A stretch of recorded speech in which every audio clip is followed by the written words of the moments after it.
Welcome, greetings, as we wrap up our weekly look at the book of Exodus, chapter 32, verses 1 through 14 in our series of weekly devotionals. Today is Friday, and we're wrapping up our look at this particular passage.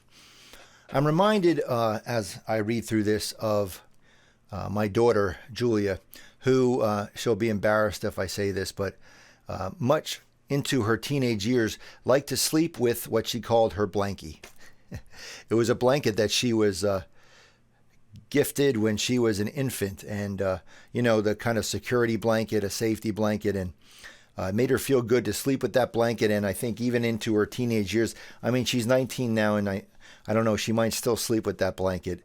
It's probably no more than some barely held together threads at this point, but it still gives her a sense of security. So I did the same thing. I had a little stuffed animal that I needed to sleep with when I was a kid, and I think Rhonda finally made me toss it out a few weeks ago. She was tired of me having that in bed with us, but anyway, I'm reminded of that because I think in some respects the people of Israel needed a physical reminder, a physical manifestation that God was with them, because they didn't trust in God's presence, which led them to build the golden calf in the first place. In verse 8, they have been quick to turn aside from the way that I commanded them, said God.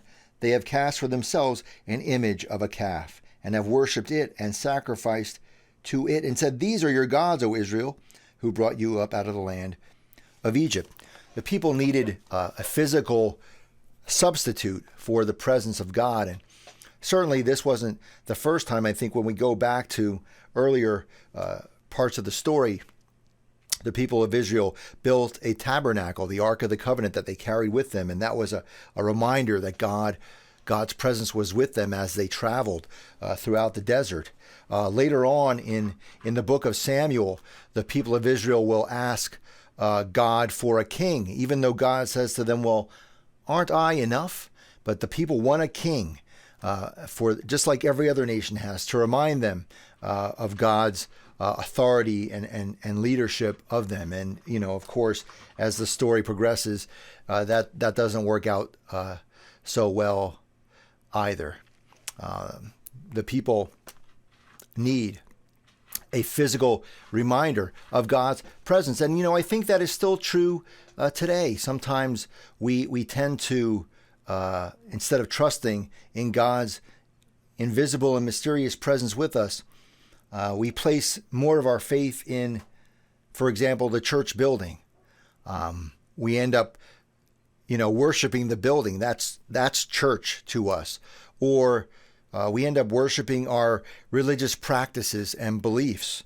They become the most important thing to us. Or we end up worshiping the Bible instead of worshiping the God that the Bible teaches us about. And in all of these ways, I think we're substituting a physical thing for the presence of God. I did a children's message years ago where I asked them to describe God's appearance. What does God look like? And of course, they gave a few different answers. Nobody really knew.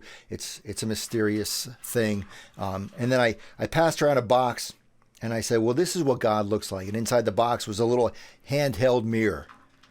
And of course, the idea was, as every kid looked at the mirror, the recognition that we're all created in the image of God. What does God look like?